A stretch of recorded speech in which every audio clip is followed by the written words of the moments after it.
Okay, welcome, Steve. Nice to see you again. Wonderful, wonderful. Dr. Tingson is also here. Great. Right, everyone joining in, welcome. Good evening and welcome to tonight's Thriving Dentist expert panel. At Thriving Dentist, we are dedicated to helping dental professionals build practices that are profitable, less insurance dependent, and deeply fulfilling. Now, tonight's session, what top dental practice owners do differently now and why the old playbook is costing your staff, addresses one of the top crises in dentistry today, the talent war. I'm your host, Dan Adisha, and we are going to spend the next hour moving from the old playbook of authority to the new playbook of influence. Now, a couple of housekeeping notes just to help you make the most of this hour. First, yes, we are recording. You will receive a replay link after the event in your email so that you can rewatch and share with your partners. However, don't let that make you passive. The real value is happening right here, right now, live.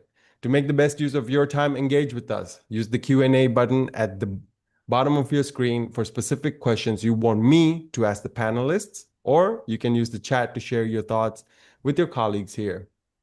I'll have my eye on both the feeds and will do my best to weave your questions into the conversation as we go along, or else we'll tackle them during the Q&A session closer to the middle of the event. So now, this event is made possible by our sponsor, Echo Marketing, founded by Naren Arulraja, the very same co-host of the Thriving Dentist podcast, along with Gary Takas. Now, for nearly 20 years, Echo has been one of the most trusted digital marketing organizations in healthcare, actively supporting over 500 practices across the US and Canada. They specialize in helping you stay visible in an increasingly crowded market. And as a thank you for joining us tonight, they are offering a complimentary one-on-one marketing strategy meeting. Um, so if your practice feels constantly busy, but profit isn't really moving, this is your chance to uncover whether your marketing is attracting the right demand or adding to the bottlenecks that keeps you stuck. There are only 10 spots available for this event, so be sure to reserve yours now. Now, with that being said, let's take a look at some of the key discussion points we are going to cover tonight.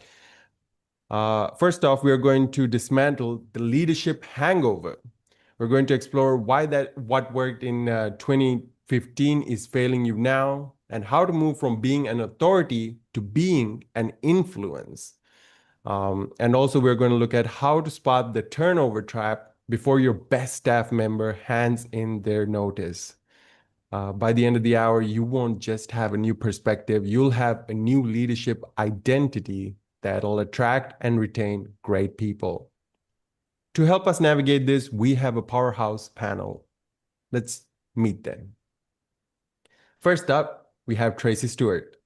Tracy is the owner and director of NBS Training, and she helps dental owners break growth stalling patterns so that they can build high-performing cultures that actually last. Tracy, welcome to the panel. Okay. And next up, we have Sandy Baird. She's a practice coach with over 30 years of experience, and she helps dental teams implement results-driven solutions so that they can enjoy higher rewards with far less stress. Sandy, great to have you back on the panel. Thanks, Don. It's great to be back. Absolutely. And then joining us is also Ameena Basile. She's a dental industry expert with a background in accounting, and she helps practices pinpoint exactly where growth is being missed so that they can reach peak hygiene performance and profitability. Ameena, great to have you on the panel. Thanks so much for having me, Don. It's a pleasure. Absolutely. Absolutely. Pleasure's ours, Ameena. Now, let's get into our conversation here.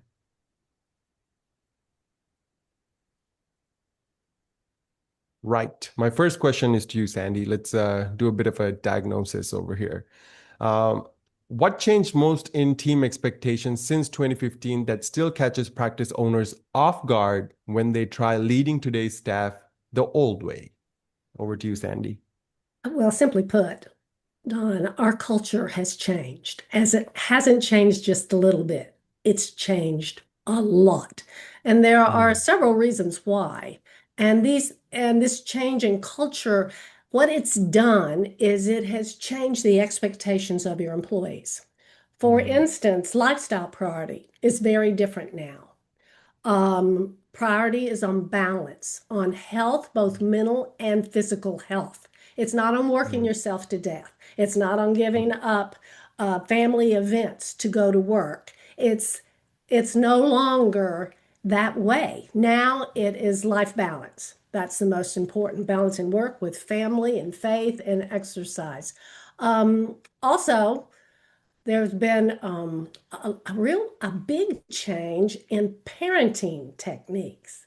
parenting. Parenting now is more collaborative and it's more Okay. about communication instead of authority. So these people who are in the workforce now expect to be in a work environment that's collaborative and communicative and not authoritative. And Mm, so it's all been magnified by two things. COVID, the Great Resignation showed we there are more options. You don't have to stay in a job you hate.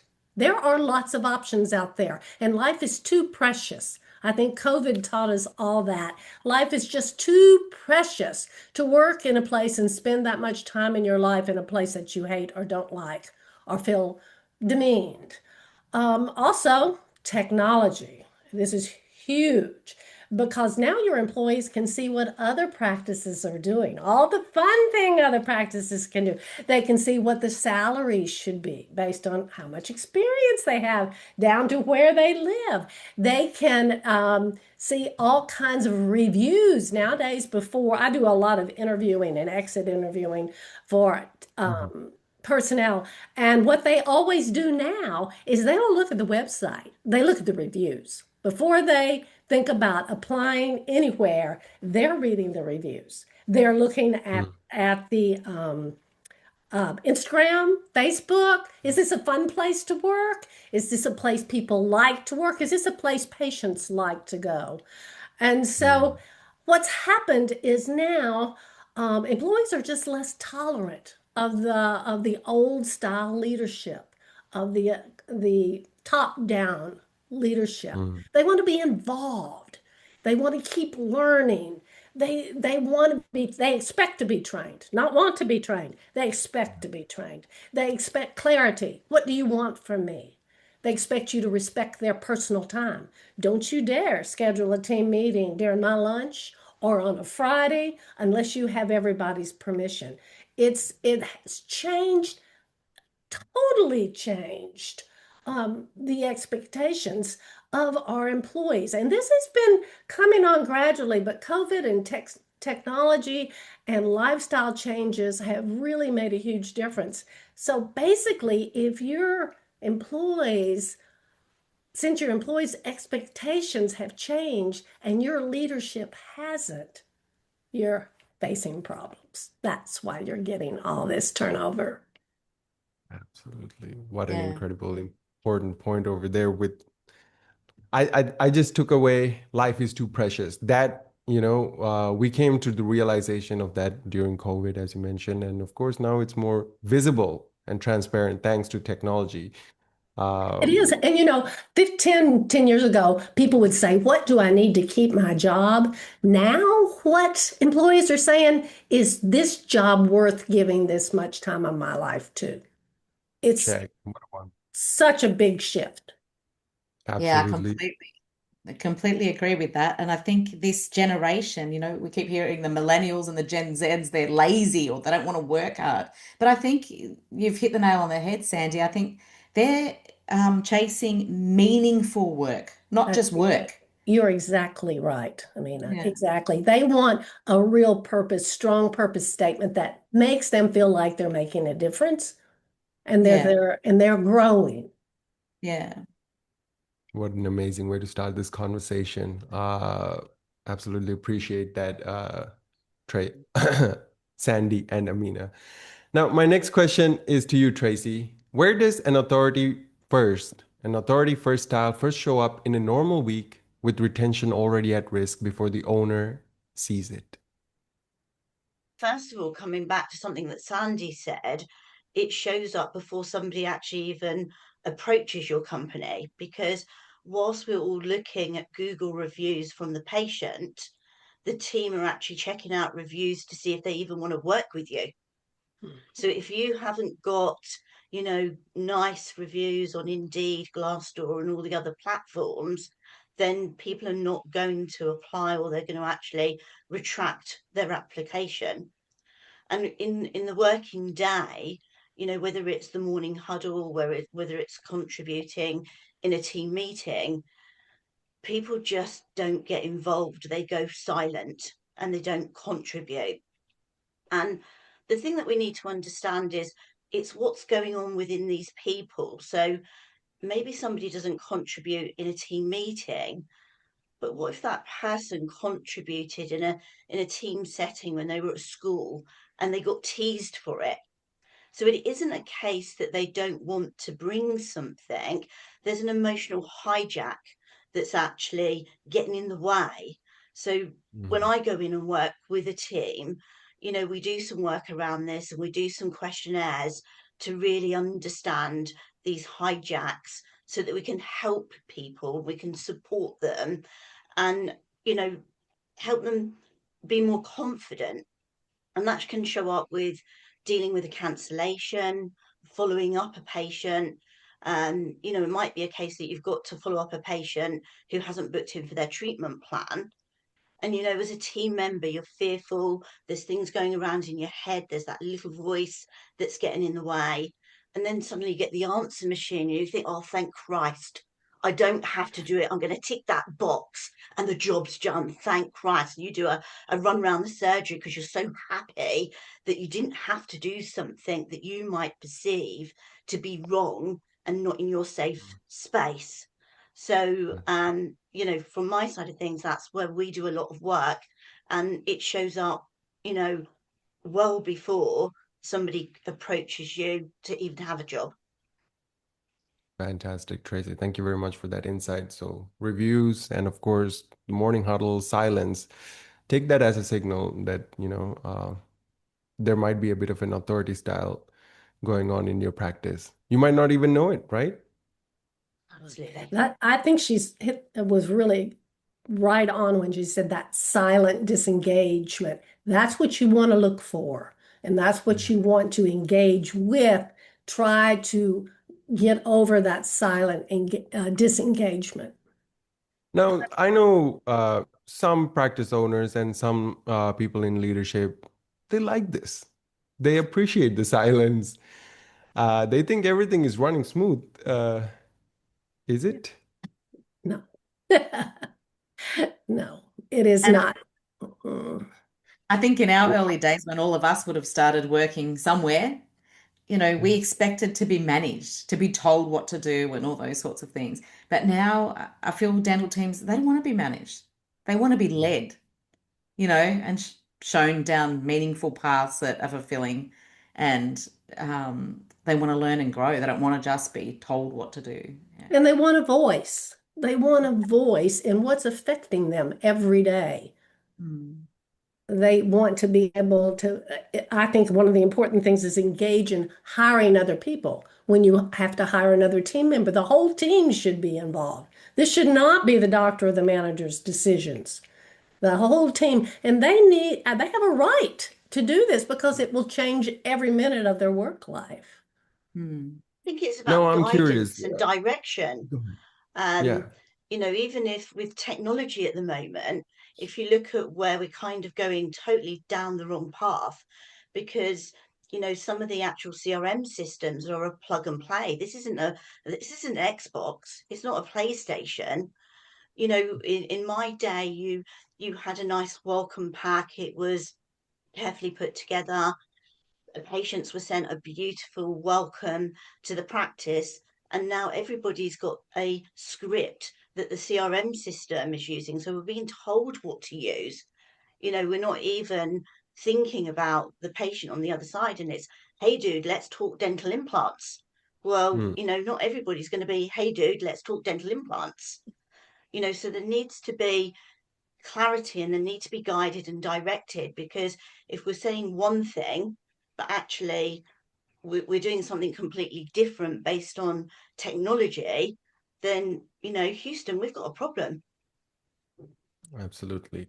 Um, yeah. Before I really am, I want to translate this silence, basically, this silent disengagement into a language which practice owners can understand, ROI.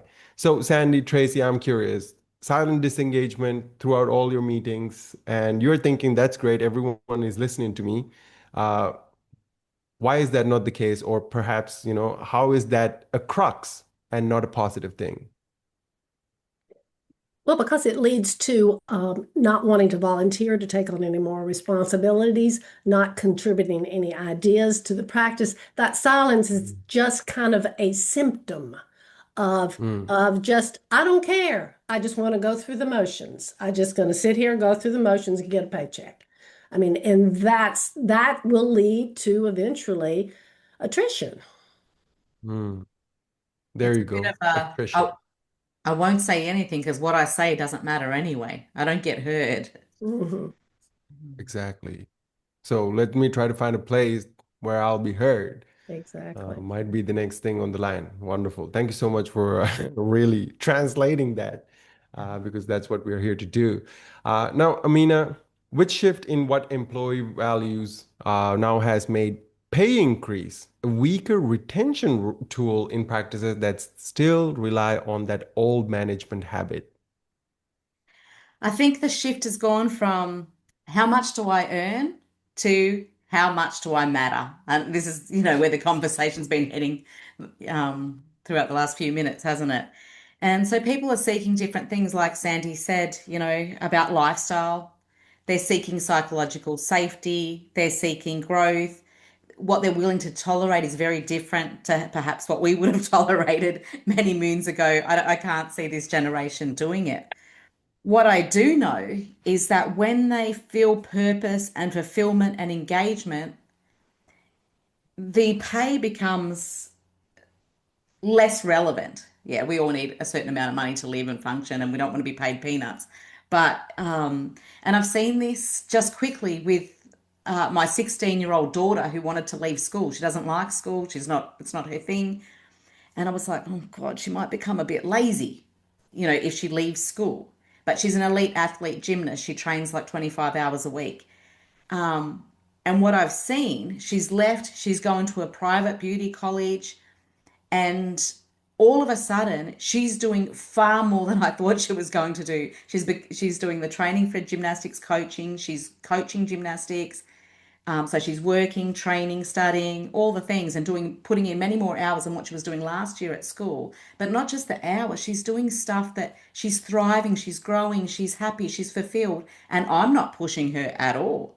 So, and I'm looking at her and I'm thinking, all these problems we're having in the dental practice with young people who don't want to work hard, I don't think it's the culture of we want to drag our feet and we don't care and we don't want to work hard. I think that what if they're chasing something that has purpose and they're really fulfilled, just like we did, I don't think that part has changed. When we love something Mm, and there's a hunger, we'll work for it. absolutely. Wow. Thanks very much for that analogy as well. Really hitting the nail on the head. How much do I matter? Mm. Ooh, yeah. Right. Uh, let's really frame the conversation around that. Sandy, how do you decide between stepping in fast and letting a team member own the problem when service pressure is rising? Well, I think there in a dental practice, there are always days that go sideways. That's just what happens sometimes. Um, and there are times that the dentist should step in, the leader should step in, and those times are safety, health threats, physical harm, abuse, harassment.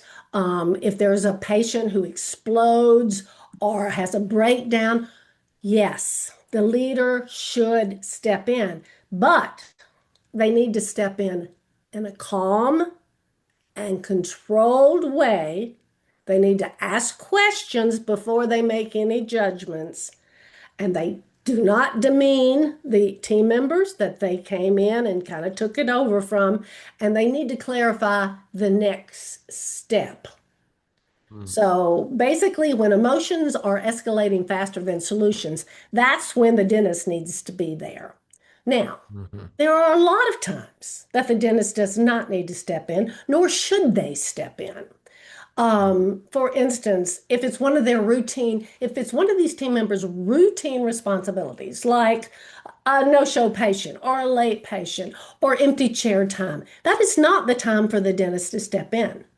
These team mhm, members need training to be prepared for this. They are responsible for their duties, and the last thing they need is for you to come in and try to take it away from them, because or try to negate what they have said.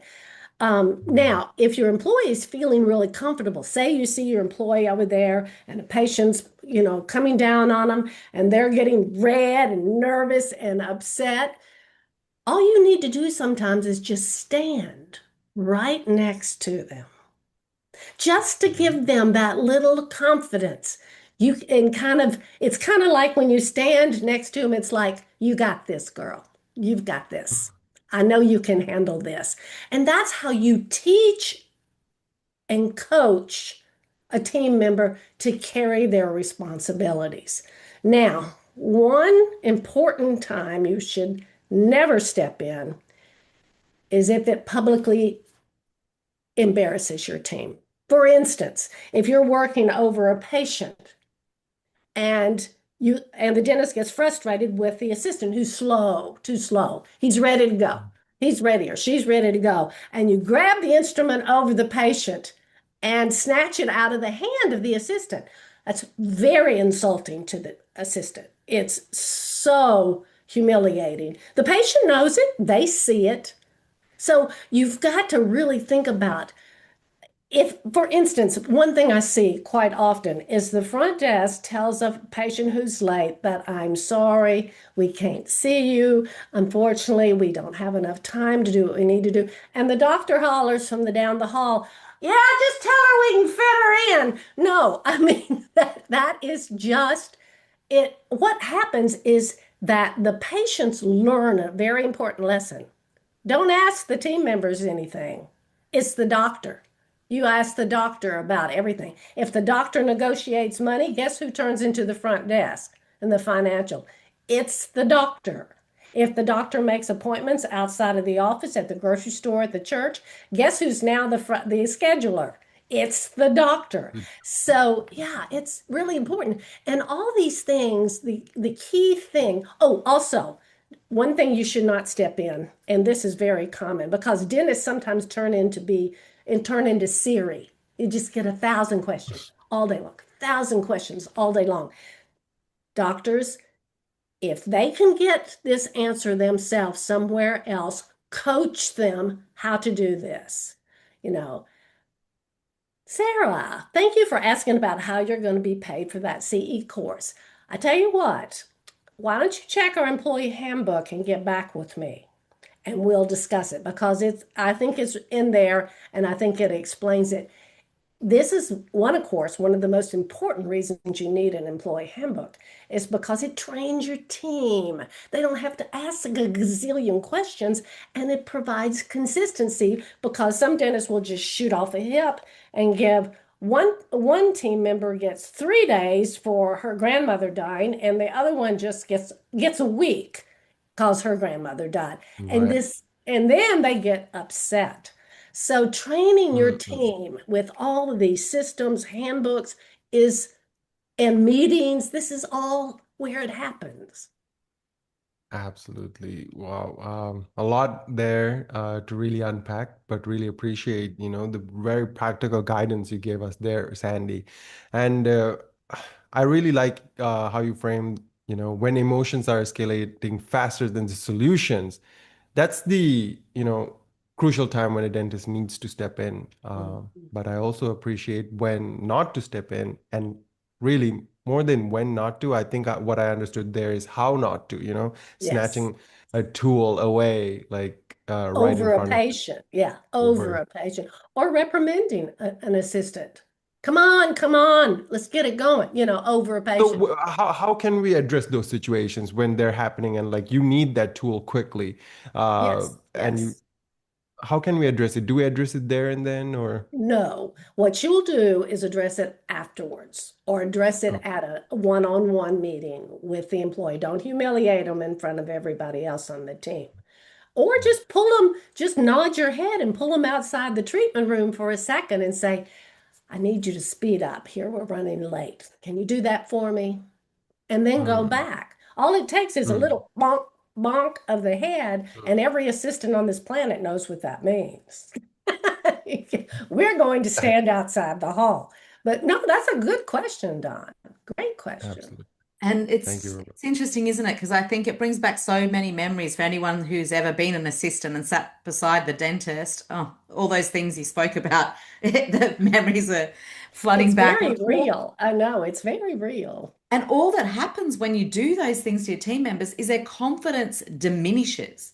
How on earth are we meant to thrive as individuals when people are dampening our confidence all the time? You just sort of become a tortoise, don't you? You just go into your shell. You You can't. do. That's where the silence starts, right Yeah. there. Mm. Mm. And that's where It's growth also stops also. That's Go Yes. where right. ahead, people Ameena. can be quite hostile to others. What we're also seeing showing up is when there may not be any words spoken, but it's the environment and the atmosphere, and Mm. we're seeing this in reviews when nothing's actually verbally been said, but it's that feeling between the dentist and the assistant that's making the patient feel uncomfortable. So body language is really important as well. And quite often, um, you know, dentists can be, you know, they lack that self-awareness of understanding. They don't really understand what they've done that's caused the situation. Oh, that's why meetings, team meetings are so important because that's where you build that trust. That's where you learn to communicate with each other. That's where you resolve these issues. The employee, the team member may say, oh, that was really awkward the other day when that happened. What can I do better? Or how can we communicate about that? You can't resolve this work culture, which is what you're talking about, the environmental culture there unless you have meetings and you sit down and build trust and build relationships.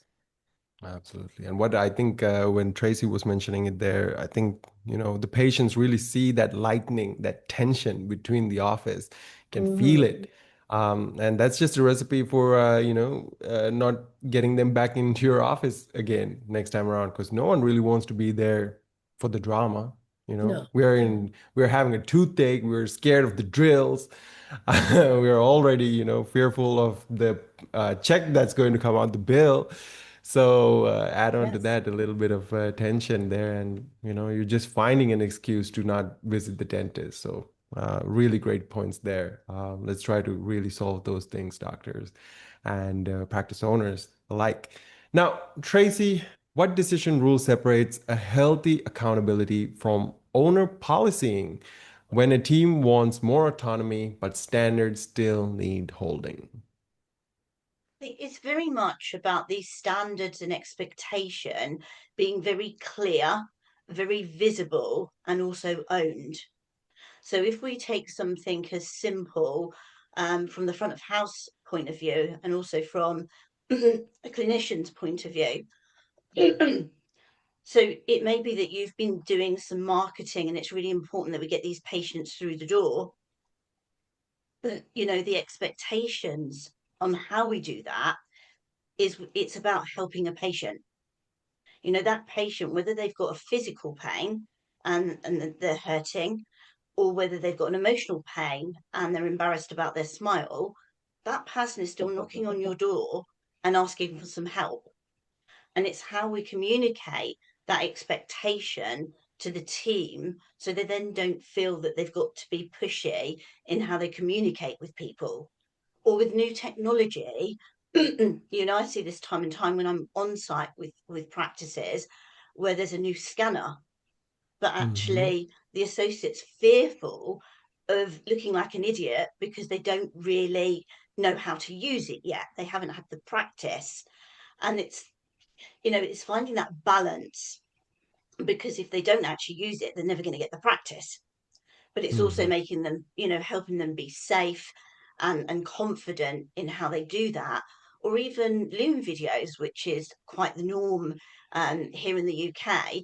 After Mm-hmm. somebody's had a treatment plan, they'll get a Loom video afterwards. And it's, again, a lot of the clinicians don't like to see their face on the Loom video, and they don't have to have their face on the Loom video, but it's actually understanding that that patient was probably really nervous when they came in, and they probably didn't take everything in, and they might not That's actually look completely at a written treatment plan. Whereas if you've actually got, your voice, and, you know, that compassion is coming through on a right. video with all the solutions and how you truly want to help and connect with that patient. So it's really being clear on what that standard and expectation is and why we're doing it. And it's not to make people feel uncomfortable or, push them out of their comfort zones, but it ultimately, we're here to help other people who are in pain, That's right. physically or emotionally. That's right. And I'm just wondering, what are your top tips for, really empowering the associate who's afraid of that scanner, that's being communicated and marketed out there. All right, we have, XYZ treatment now, but the associate is just perhaps undertrained. They're not as confident as they could be. So how can we really empower them? Yeah. How do we do Well, that, I've seen Tracy? this recently in a 9 surgery practice that I'm supporting, and it's finding that balance of challenge and support. Because if there isn't that challenge there, then people are not going to actually do it. But it's sitting Mhm. down and having an open, honest conversation. And what is it that's holding you back? What is it that you think is going to happen? And quite often in this particular practice, it was, well, it's taking me too long. What if my photos are not good enough? And again, that's coming from maybe an upbringing, why you're not as successful as your brother. It's not feeling as if I'm good enough. And it's getting the practice in. So in this case, we did a lot of practice with the owner and associate. We did practice in lunch hours, and I'm literally just come back from Yorkshire, and the transformation in some of these associates was, it's almost like being a proud mama. It's, Mhm. and the patients, you can just see the relationship, that patient, because I will sit in and I will observe the associates and the reception team and everybody in the practice, so I know what's going on to help and support them. But honestly, the transformation was just, you could burst into tears. It was so nice. Oh, that's amazing. You Having, see that a lot. Oh, sorry. go ahead, Amina, go ahead. You see that a lot in dental practices, don't you? When they buy all this new technology and it sits around forever and a day and nobody wants to touch it. But it is like everything we do, that competence to do something. Um, like dentists, for those of you listening, the first few times you gave LA, I'm sure it was scary. And especially when you got out of uni, went to private practice and you haven't got a supervisor standing next to you and you need to give a block. I'm sure okay, everyone would have to admit that they were a bit nervous until they had done it, maybe 50, 100 times. And the same with us. And it's that repetition, isn't it, in learning that really gives confidence for those things. It is. Don't think we're too different, because I don't know about you guys, but the first time I had to stand up and do a presentation, the amount of stuff that was going through my head, and it was really, really hard. And then we had COVID, and then there was this period of time that we haven't been on stage again, and Yeah, it's controlling our own emotions, because we're humans too. That's right. absolutely. Yeah. I think when it Oh, comes and to adding new technology, one thing that I have found is really powerful, and I feel very important is when the dentist starts thinking about this technology, starts mm, looking at this technology, the team needs to get involved at that point. They need to be in on it early. They need to mm, know what it is, what the differences are, why the doctor feels like it's going to be an asset to the practice and to the patients, and what kind of training they're going to get. Because so many times that, and I mean, my husband's a dentist, so I have had brand new equipment sitting under our bed for a number of years too. So I learned this the hard way is that you have to get your team engaged with the decision because they'll take ownership of it and they will work very hard. Particularly, they will take pride in learning how to use it if they believe in it. If it's just thrown mm. on them, sometimes they'll balk. Sometimes they just won't do it. They'll be your greatest asset with new technology implementation, won't they? If they're excited, they'll run with it and make it all happen for Exactly. you. Mhm. Yeah. Wow. There we go. The Just the solutions patient are right journey. there. Yeah. It's the digital patient journey as well as the old, well, I call it the old-fashioned patient journey, but I'm probably showing my age. But at the end of the day, it's just a different way of communicating with somebody. Hmm. Absolutely. Getting the team's buy-in on anything, whether it be your equipment, whether it be the way you communicate, seems to hold a great difference maker when it comes to the culture of your practice. Now, Ameena, when hiring feels urgent, how do you choose between speed and culture fit with chairs open and the team already stretched thin? I know this is an important one, isn't it? And I think it's happening everywhere, that kind of pressure. And often when we make decisions under pressure, there's this level of fear that comes, isn't there? And then the fear of, oh my goodness, we don't have enough staff. How are we going to survive? And poor Joan at the front desk is going to be beside herself if we don't hurry up and get someone, and all those sorts of things. And then often that can lead to not making very good decisions. So we think that the solution is getting a hot body in that position as quick as possible. And then Right. sometimes we're letting some of our values slip away, um, or maybe not placing the importance on them that we should through this hiring process. And we think that this is going to solve our problem, maybe halve it. When we do a quick hire without doing it thoroughly and based on our values, and then all of a sudden we've doubled the problem. We've got, Absolutely. the new person that's walked in the door, they don't align with all our values. We've all the staff in the past, we've told them that, it's been a big thing in this practice. We don't let people just rock up late. We have an expectation. We've always, it's one of our values. We've always been strong about it. And all of a sudden, we've got, this new person that's walked in the door and they're getting away with that. But we're putting up with it because we're desperate. We're putting up with Yeah. it because um, they're good at everything else and they're fulfilling the role.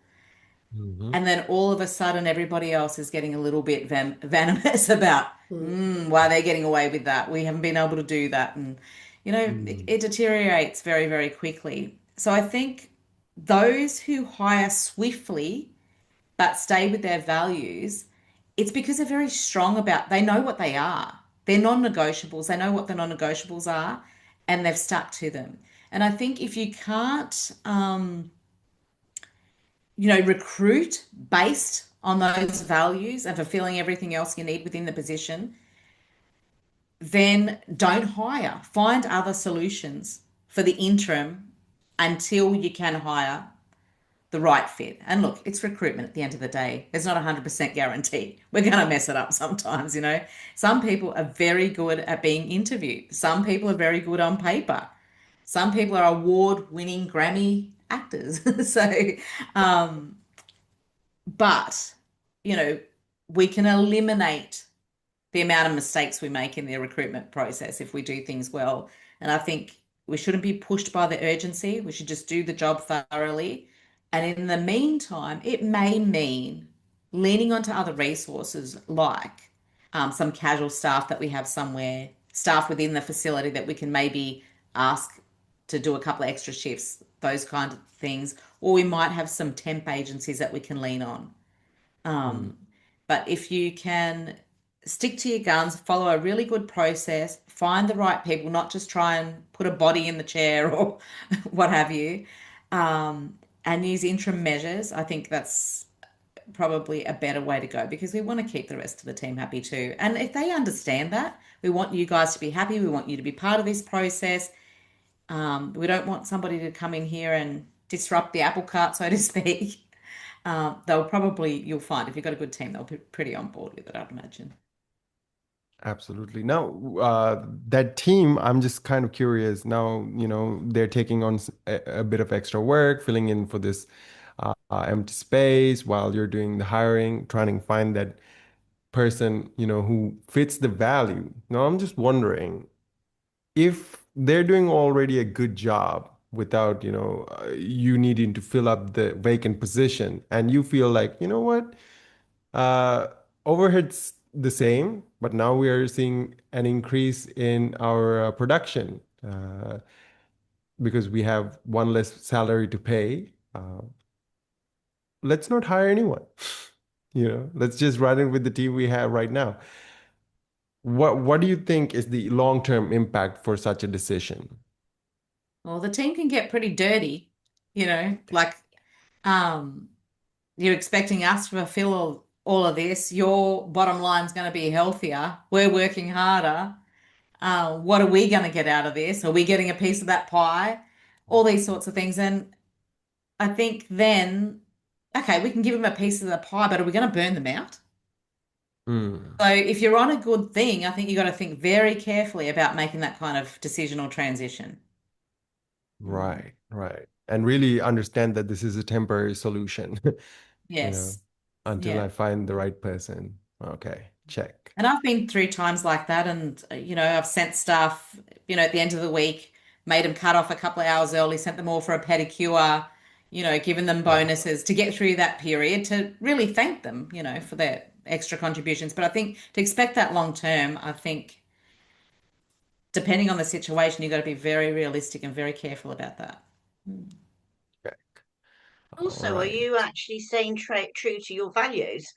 One Mm. hand, Hmm. you're wanting, the team to share your values, and on the other hand, it's a completely different story. So, it's okay to have a set of written values, but it's something completely different to actually live and breathe them. Mm. Check. That's very, very true, Tracy. A very important part of the answer too, I think. A lot of the team members I've interviewed said they were leaving their current position because of that, because they're shorthanded. They've been shorthanded. Everybody's expected to do too much and Hmm. no reward for it. And they don't see an end to it. That's a very common complaint I hear. And I'm Wow. getting to Very. the space, like in our day, I think if the practice owner said, I'm going to give you, an extra $100 a week, can you do stretch yourself a bit more? I would have done it, but I think this generation is probably a bit more educated than us, and that they're not willing to, destroy their mental health and their health and all these things for the sake of a few extra dollars. There we go. We're back to that first answer about balance, which Sandy mentioned. Absolutely. It's Exactly. it's the main shift that we're seeing in the past decade. People really want Yes. that balance. Life is Yeah. indeed too precious to be hanging on until, you get your never finding replacement. So find Mm. that replacement. It's a temporary solution. Now, before we move on, I do have something really awesome to share with everyone here. Right. Check. There we go. So looking at who registered today, we have owners here from Cali, Connecticut, the UK, Canada, Australia, all over the world, really. You're running a different practice in different markets, but the questions you had submitted to us, which we will get to in a minute, um, we're of a similar vein, you know. A practice manager wanted to know how to delegate without dropping the ball. A couple of practice owners wanted to know where AI fits. And of course, an owner dentist was thinking about positioning their practice for the next chapter, along with a couple others on working on culture from the inside. Now, here's what every one of those questions really has in common. They're all easier to solve when the practice is growing. Leadership is harder when chairs are empty. Delegation is harder when cash flow is tight. Exit value is impossible without traffic. So we're doing something for everyone on this call, a free 60-minute practice growth strategy session. So a real audit of where new patient flow is leaking, a real 90-day plan tailored just to your practice. Normally, this is a $900 valued session, complimentary for everyone here on this call. So you can go ahead and scan that QR code you're seeing on your screen, or else check the chat for a direct link to book a time this week. Now, our team will make sure that every owner here who wants to get one will get one of those slots. And if you're here in as a vendor or a consultant capacity, thank you so much for joining in. We'd love to stay in touch. And if you ever have a practice owner friend who'd benefit, the links work for them too. So go ahead and book that session with Equa. It'll be time well spent. Now let's get into some of the questions that you have submitted to us here for this event. As well as if you do have any questions, I think I see a question here. Okay, what's this? There's been a lot of bashing for dentists. I've been trying. Okay, so yeah, we're going to dedicate a couple of minutes to answer your questions now, as well as some of the questions from our registrants. We'll start off one with which has been submitted to our Q&A session over here section. There's been a lot of bashing for dentists. I've been trying for years to develop the team, taking them to leadership conferences, holding weekly meetings, etc. The issue I see is that they don't see anything wrong with how they are. They don't want to understand the differences between their personalities and how to work together. This is a very interesting, I think it's more of a statement, but let's put it to a question. How can we show our team members, how can we hold the mirror to our team so that they can see where they're lacking and really find our encouragements towards CE as an empowering move and not something that we're saying, you know, you're lacking this and sort of critique in a sense. I'm opening this to the whole panel. Tracy, would you like to go and have a Sure. gander at this? So I think, first of all, I think you've got to align your own expectations, because quite often I'm going into a practice where they have been on a conference or they've been on a one-day workshop. You're not going to change mindsets in one day. So I think, Mm, you've got to really think about what your expectations are from this, and have you even spoken to your team on the reason that you're taking them to the conference or the workshop, and what your expectations are following that. I think it's also about, you've got to be really clear. The first question I will ask the team when I rock up for the first session will be, so what have you been told today? And why am I here?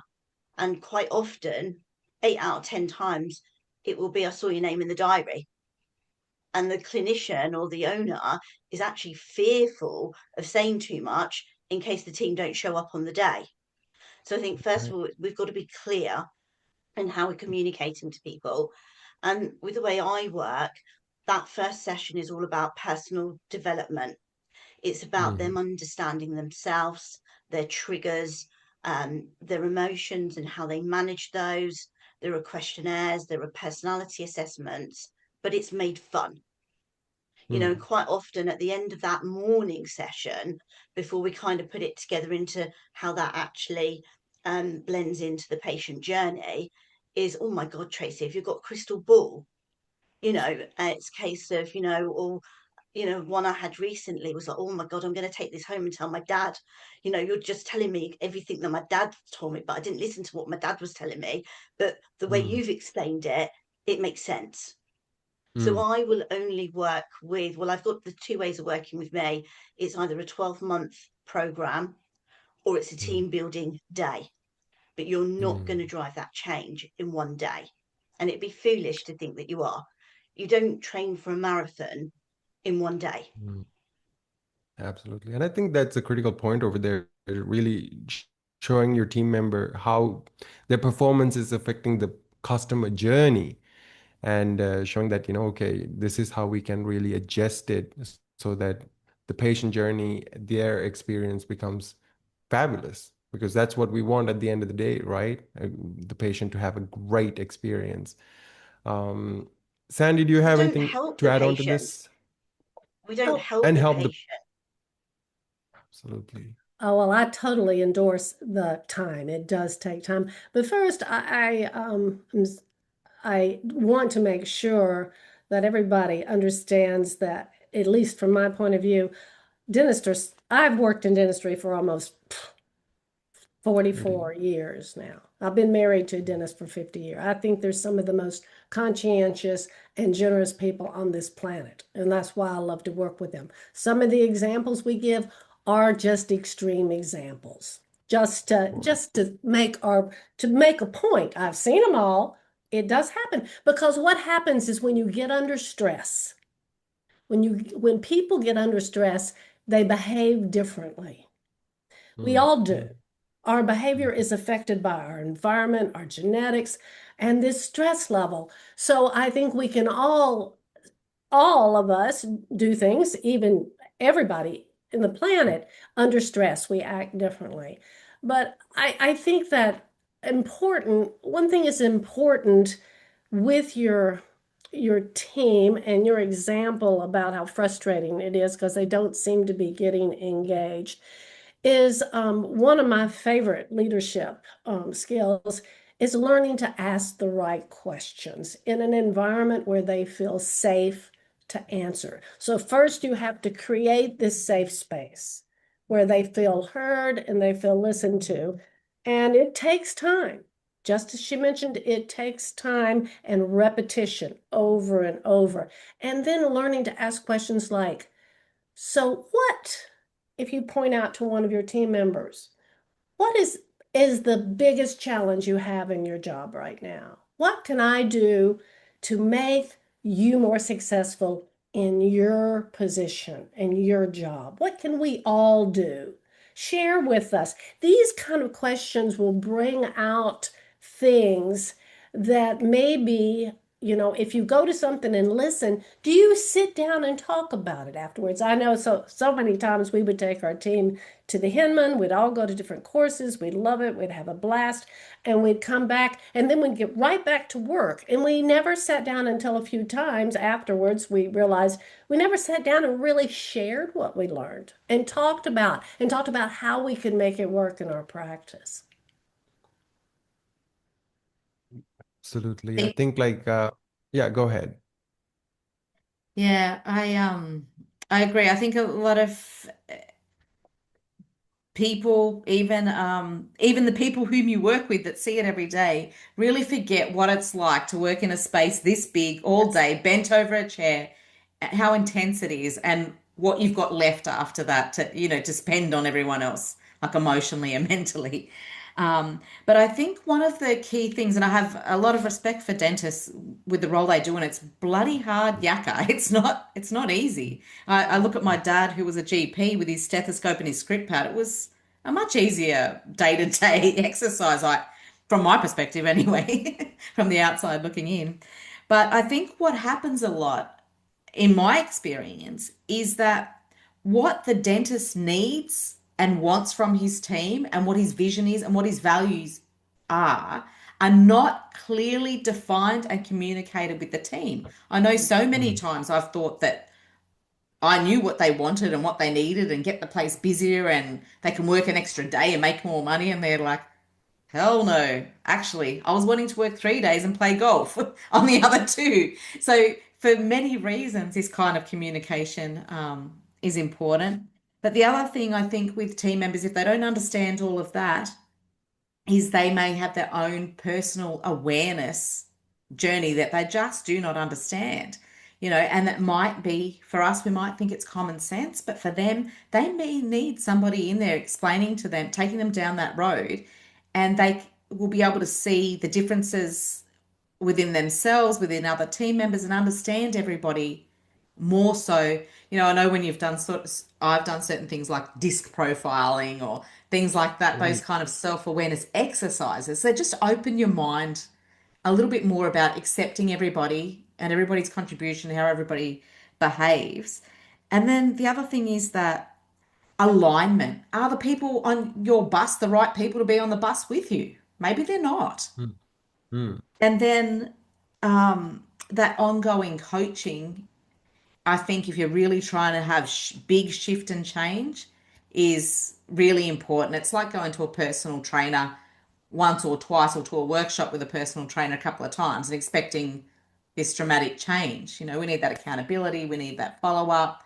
And, Dr. Smith can come and say, I'm still having this issue, and we can work on it, consistently. Right. And same with the team members. Yeah. So really understanding where your team is coming from, taking the time really to Mm. put on their lenses for a change, And because vice versa. Yeah. and helping them to vice Mm. versa. Yeah. Um, I do want to ask one other question, which one of our registrant here, a dentist owner had asked. I am 3 to 4 years from retirement. How can I position my practice to be attractive to a buyer? I do not want a lengthy transition. Hmm. Ameena, would you like to start? Oh, well, I mean, there's so many angles to look at this. I mean, are we looking at, like, from a financial perspective? Obviously, we need numbers to stack up and make it look like a good offering. And then if you can have the team and culture be really good and they're part of it, systems and processes are huge. Um, Nobody wants to walk into a nightmare. If you can walk into a place that's working like clockwork, that is amazing, and it's profitable, and the team's good, and all those sorts of things. That's what makes the journey, the buy attractive, I think. Sandy, Tracy, would you have some insight on this? How can we Yes. make the Well, first of transition? all, Oh, naturally they're my going to apologies. want, Go ahead, Tracy. from a financial point of view, um, you know, so that there's going to be growth there. And if it's all on one person that's delivering that clinical dentistry and that person's going, then obviously that's going to, throw up some holes. But also, the biggest headache is the team. And the last thing that they want, or the biggest headache can be the team. You've come in as a new Mm, owner, and now people are actually leaving because they're fearful of that change. So also mm, it's about being able to demonstrate that the team are following those processes, and they're comfortable following those processes. I mean, one of the biggest areas I think everybody needs to be looking at, because it's the biggest area of improvement I see when I go into practices, and that is the actual induction. And if we get that bit right, it really does take the headache out of everything else. check. Love Sandy, that. you had something to add in there? well, first of all, I want to applaud this dentist for thinking 3 years ahead about this. I mean, you could even use 5 years, but at least it's 3 years and not waiting to the last moment, because you need to get your numbers as high as your potential. Because of course we sold our practice in 2010, so I've been through this whole process. I know what you have to do, and it does take a number of years. You've got um, to do everything to build your practice, because the bank will ask for 2 to 3 years of your numbers, all of your data from your practice. And so you need to get your team highly trained. You need to get your operating systems working smoothly. Follow those monitors, those practice monitors and figures, every month and get it up to the point where the bank will recognize the value Mm, of your practice and potential buyers will. Because it's a two-way road. The bank's got to approve the loans, and the people have got to be attracted to it. So mm. I think bringing someone in to help you reach your potential and maintain it until that moment of sale is going to give you the best returns for your practice, and you can take the time to find the person you feel is right for your practice because you've got something valuable to sell. I know how important that is. When you have nurtured a practice all your life, you take a lot of pride in it. And those relationships with your patients are like family. And you want to bring somebody in that they feel like that you cared about the patients when you did that. So I totally understand that point of view. And yeah, absolutely. I think that one last part in this question was the doctor did not want to have a lengthy transition. A lengthy transition. Lindy transition. Yeah, Mm. they want it to be immediate turnkey. So, are there any tips for that to make it as short as possible? Well, my husband worked 2 weeks after we sold the practice. Oh, wow. That's right. Yeah. Okay. So it's very possible to do that. He agreed to work until all his crowns were placed, which was about all his prostheses were placed with 2 weeks. Of course, we didn't have a brand new dentist that we brought on. We didn't have, but the dentist that did buy our practice was an experienced dentist and knew what he was doing. And we took the time to make sure he did. And he sat down with our whole team and went over the systems, all of the systems. So it was just a matter of 2 weeks. So it does not have to stretch out. It's really up to the seller. In fact, yeah, it's totally up to the seller as to what how long he or she wants to stay. That's truly amazing because I think that's a record I've heard during our discussions here because it'll usually be a couple of months at best. Yeah, So, yeah, it's really great to know that it's possible. If you, Yeah, and lengthy transitions can be a little bit like cutting off one finger at a time, can't it? yeah. Mm. Absolutely. So now we have arrived at the top of the hour here, and it has been a wonderful discussion. So before we wrap things out, I want to get a key takeaway from each of our panelists. What is the one thing a practice owner must stop doing tomorrow if they want to keep their best staff? 30 seconds or less. Let's start with you, Tracy. I think what I would encourage everybody to do as a takeaway is actually Google their business from a team person's perspective. So you're sharing your Mm, Google reviews with your team, but what are people saying about you? What are your reviews about what it's like to work in your environment? Um, because very few people do that. And I think that will be very, very telling, and that will give them an action plan. great. Usually we're only thinking about the patient's experience with regards to the review, but now yeah, you got to really think about your staff, how they're looking at those reviews as well, and potential staff coming in. So thanks, Tracy, for that wonderful takeaway. Ameena? I guess you said, what should they stop doing? Maybe stop thinking you know what's going on for your staff. Stop assuming. Because I think we all do this maybe in our relationships with our partners, with our friends, with our kids. We assume a lot of things as people, don't we? And so we assume that we're happy or we assume that they're unhappy or and staff surveys can be a wonderful way of, getting further insights depending on the size of the team. I mean, if you're trying to do them anonymously and you've got two staff members, well, that may not work so well. It might be more regular one-on-one meetings to get a little bit more feedback. But if you've got a bigger team, that can be a wonderful way. Otherwise, that regular contact, a discussion, and check in with the team, I think, is imperative to the success of the culture. Love that. Thank you very much, Ameena. Let's stop assuming, let's start asking better Yeah. questions. Um, Sandy, I what think are I, we I going to think I start would doing? say, stop thinking that the clinical focus is the highest level of focus you need to have. Nowadays, it's as leadership is as important as clinical skill. I know that's not what you were trained for, but when you have a business in this current world, and we've talked about all the changes, I think the time has come now where those two have to be equally important in a dentist's life. Almost. Perfect. What a critical takeaway that was, Sandy. Thank you so much for that. We really got to stop. I mean, not stop, but let's start thinking as a business owner and not just a dentist only, because you are more than that. You have signed up to be a business owner now. So let's start thinking like one as well. So this has truly been an incredible session. If you missed the link earlier, please take advantage of Equa's free marketing strategy meeting.